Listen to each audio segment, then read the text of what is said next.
Good evening. Um, Let me give you a little background of why I put together this talk. This is actually an old talk. Um,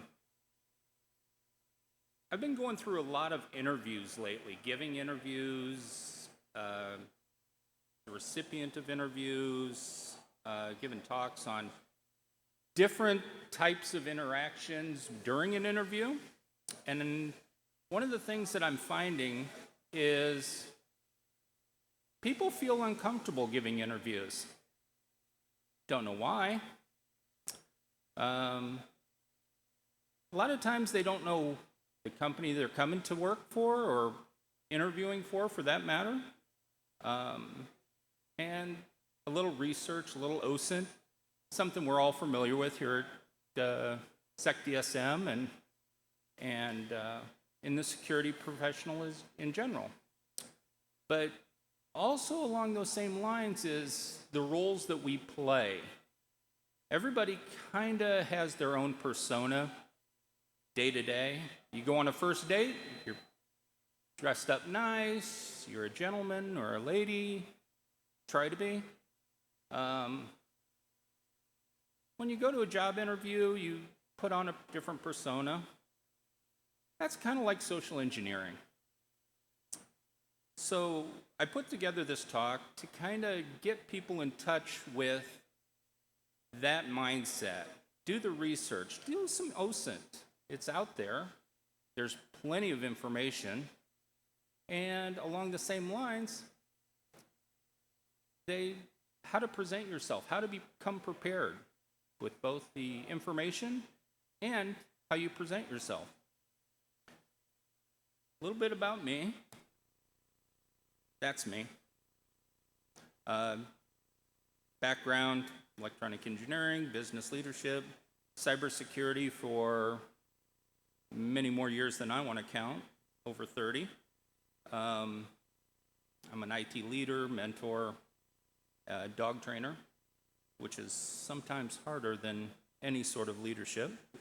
And how did I get in cybersecurity?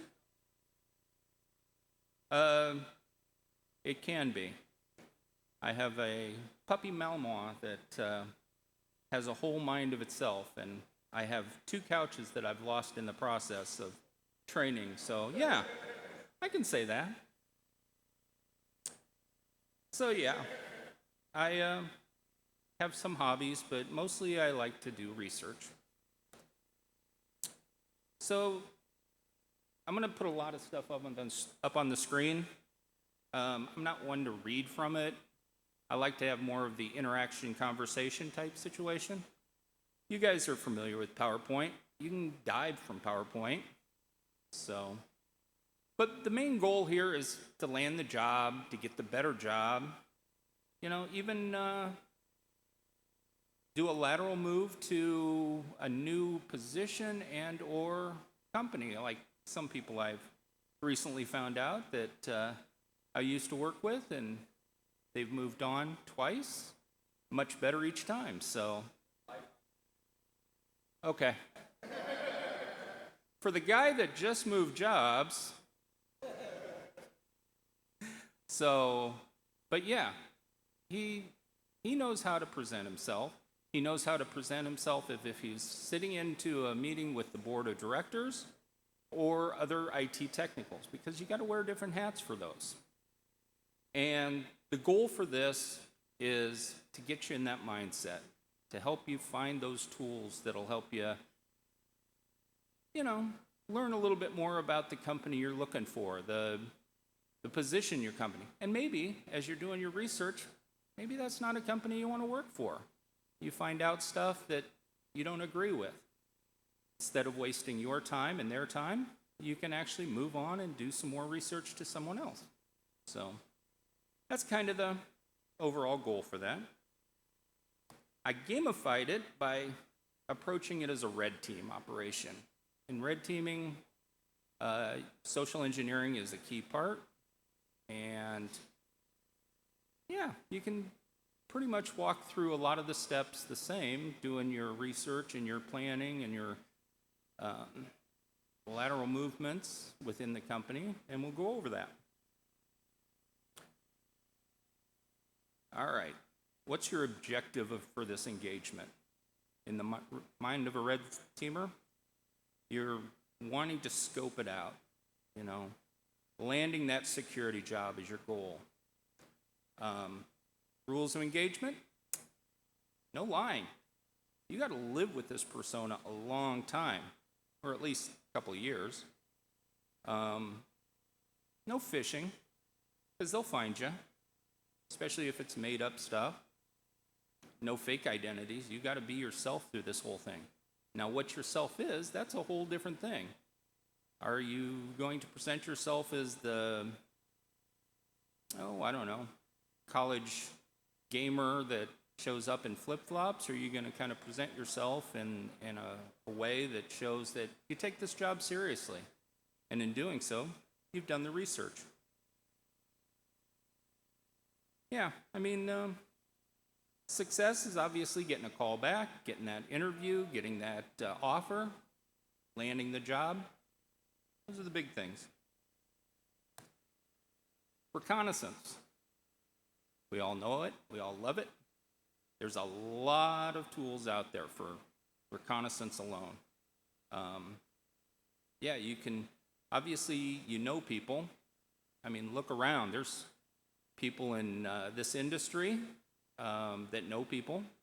I've made hundreds and hundreds of contacts just with SecDSM throughout the years, to the point that when I was on a contract assignment in an airport, I would run into people that I know from here, and we were going totally different opposite directions. So, but yeah, what you know and how you present yourself in a professional manner is a way that people, respect you,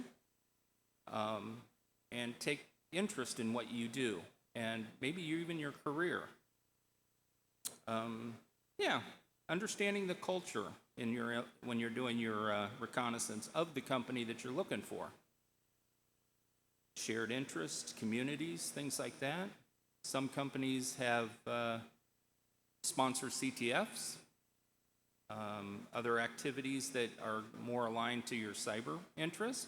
Sometimes it's game night on Friday. I know there's a company out there that their security team, once a month, usually prior to SecDSM, gets together on the other side over there and kind of has a team get together, talks about stuff, but also might play a card game or two of backdoors and breaches or something along those lines. So yeah, kind of get the feel for what those people are, who they are, and is that something that you like? LinkedIn, Hunter.io, GitHub, we've all familiar with a lot of these. Hunter.io's really good when it comes to understanding what the company is doing overall. Is it in the process of layoffs? Is it expanding a division someplace? And all of these are open source and free. You might have to sign up a free account, but yeah. Crunchbase tells a lot about the company. OSINT frameworks, that is a wide open plethora of OSINT tools, from phone, email, all sorts of stuff. Sometimes a hit or miss on if they upkeep some of the links, but it's a good start. And then Google dorking, or as I was told, cyber dorking earlier today.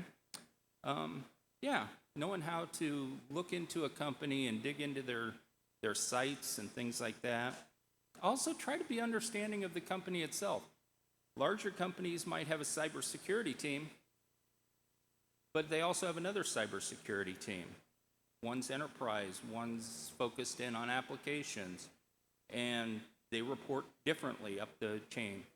It's always good to learn that kind of information so you can better communicate when you do sit down with them, or actually get those chances to sit down and talk to people outside of an interview. Make those connections on Discord, like here, or LinkedIn, or X, all those different places. Or you could just go old school and I'm talking old school, and start guessing emails. You got the domain? First name, last name's usually a pretty good bet. All right, got your intel. You learned about people, the places, the environment. Now let's start working those. Goal is to get a positive, ethical interaction with them, and in doing so, maybe build those relationships. I'm pretty sure most everybody that's been in IT as a whole have gotten some of their jobs throughout the years, not by an interview or a posting, but by people they know. You know, they meet here and they go, hey, you know, we have something open over here. You should check into it. And yeah, they might be a good recommendation. How to build those up is a little bit of the social engineering too. That's where you're doing the pre-texting legitimately, honestly. Ask questions like, hey, I heard you speak, or I saw your paper out on Medium, something like that. Get a little information, give a little back and forth. People are more receptive if you come and offer something. Hey, I've found some information on this. Maybe it'll help your paper or your next talk. Offer up stuff. That way it shows, A, not only your interest, but your experience. Again, LinkedIn, Twitter, or X, whatever you prefer. Conferences, meetups, even Discords, things like that. But always remember, when you're doing these interactions, you're presenting yourself, you're social engineering yourself, how you want to be perceived as that person coming to work for them. Do they respect you right away? You got to act like it. Excuse me. Persistence and pivoting. People are busy. Sometimes they forget to read your email, don't see your DMs right away, things like that. Again, share information, make it so they kind of feel obligated. Excuse me. Obligated, but not in a mean way. Offer to help them with open source projects or articles. Follow-ups with them, you know. Here's samples of stuff that I've done. Even if you haven't, you've probably looked at enough stuff that you could write something up.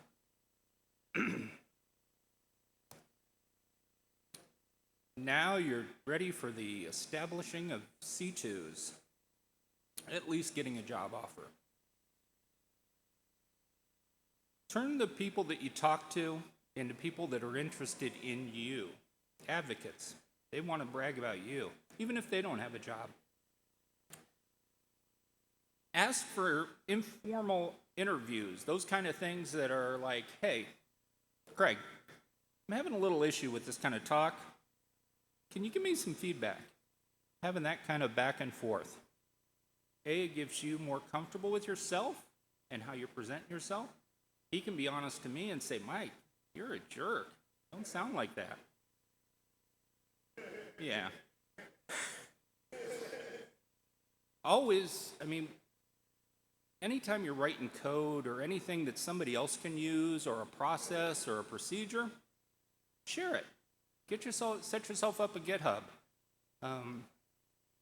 Open up a Medium and publish a paper talking about it. Get your name out there. Talk at SecDSM. Not for the next couple of months, we're booked, but still, get on the list. Here's a couple of success stories. Thank you, sir. It's vodka. Rachel and Ben. Rachel, you've probably seen on YouTube videos, things like that. Ben, under Namasek, he does talks and things like that. Both started without degrees or anything solid four-year college and that kind of stuff. They put it out there. They social engineer themselves and their perspective to show their experiences. Everybody here has a background, a solid understanding, a perspective of your world, and how, if you work at a company, how things could work better. And in doing so, you can present yourself as that person. Let me be a success story for this company or the next company. All right. What's the real reason of social engineering all of this?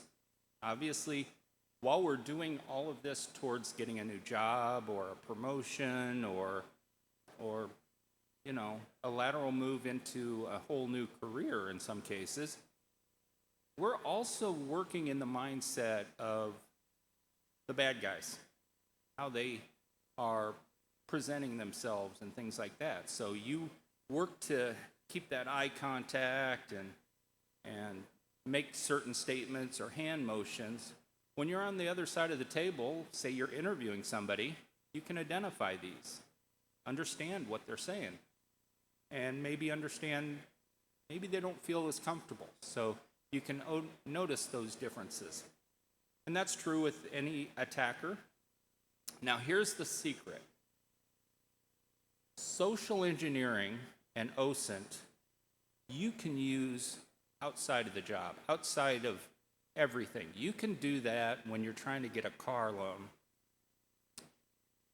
Go in, present yourself like you don't need the money. Banks are more likely to listen to you better.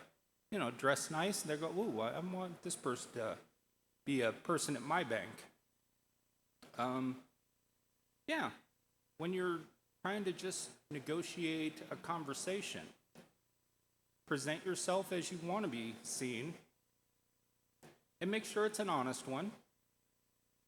And you can come back and get a better understanding of that person, and they can get a better understanding of you.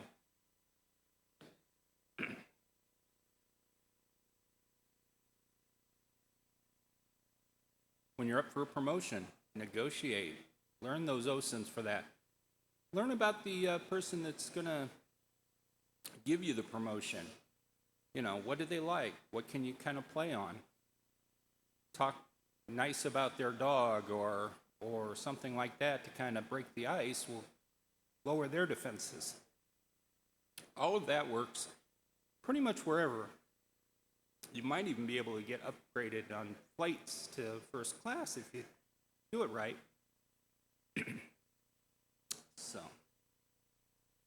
final takeaways as an overall is kind of a breakdown of what each of the phases are, what you're trying to accomplish, how you do it, and some of the tools you use.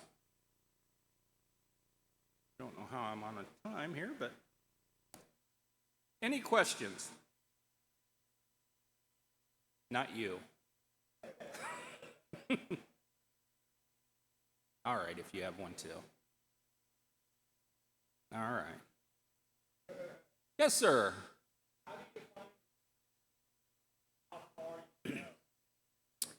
If you feel, how do you find the rules of engagement for your interaction? If you feel that what you're presenting is A, illegal, obviously, but B, something that you cannot live with for the next 5 years that you're at that career, that they can come back and say, hey, I thought you said, then maybe you've gone too far on that one. If you feel that you are presenting yourself not as a genuine person, you can be different from what you are, a professional, but if you say that, oh, I'm a Satan worshiper when you're not, that's 5 years of that you're going to have to kind of go, I got to quit bringing that up. So, yeah, those kind of things. It's that feeling of being honest to yourself as well as honest to the person you're talking to. Show respect to them, they show respect to you. When you interview, what they're looking for is comfortability.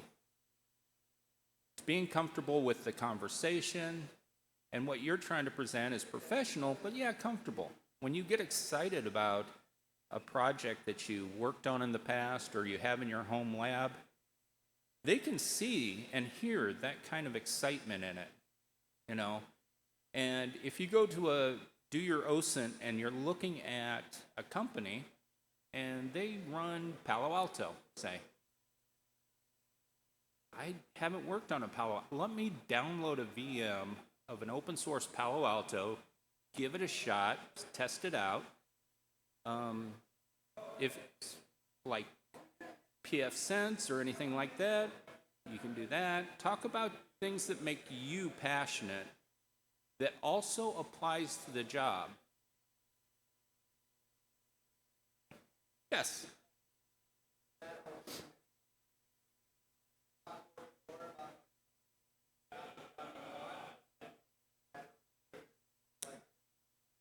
So depending on your engagement, as you were putting it, it can be you go in and you start talking to these recruiters or hiring personnel, and in that interaction, you find out there's a better job. They're looking for a analyst, but they also have a senior position. Can I take this interview and go, wow, let me show you how good I really am? And they can go, wait a minute, we have an analyst, but you sound like you'd fit better into our senior, or maybe our architect over here. That's just showing your skills and your passion. And with that research that you did on the company to better understand them, their secret is they want to hire somebody that they can get going and not have to spend a lot of time training and getting up to speed. And if you can show that you, A, got a passion to learn, B, understand their environment already, how did they find out about that? But they know it. It's from your contacts, things like that. That answer your question? Okay. Yes, sir. Okay, you worship Satan.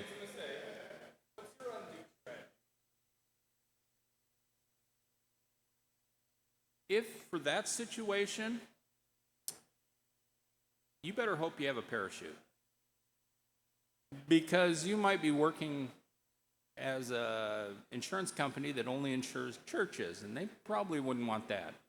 But it depends on how much of an impact you've made on your professional side, for one, if you could play off what you just said, and I'm assuming you didn't really mean say you were a Satan worshiper, or that you did.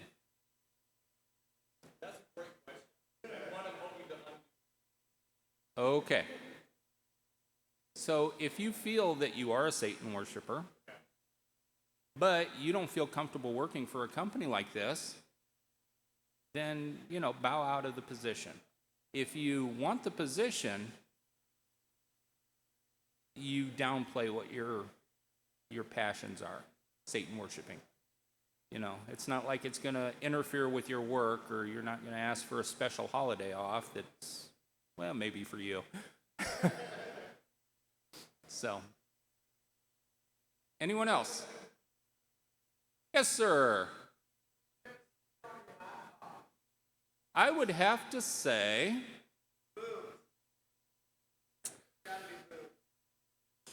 that's true. That's true. I'm going to go with Hacker, Black Hills. Oh, I'm sorry. I do forget to do that. What is the favorite sticker on this laptop? Because it's Craig's laptop. I tried to work mine, but no, it did not.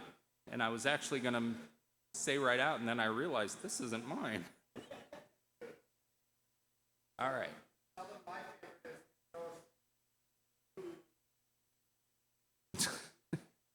Craig likes the one that says, the little ghost here that says boobs.